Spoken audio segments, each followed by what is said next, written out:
filaya inaad hurdooteen marka maantaan soo sheegay ma dadka waaweyn ay fadhiyaan 20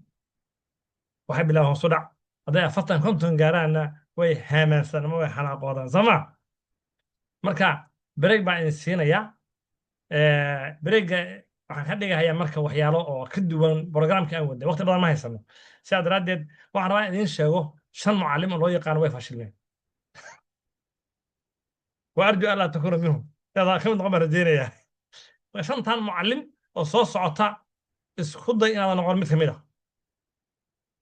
hadii la bedela la yiri jadwalka lagu socday xogaa indhaha furmaya shantan mucallim waa 5 mucallim oo loo yaqaano غير ناجحين في منهج التدريس waxay ku fashilmeen oo ku guuleysaneen waxbaris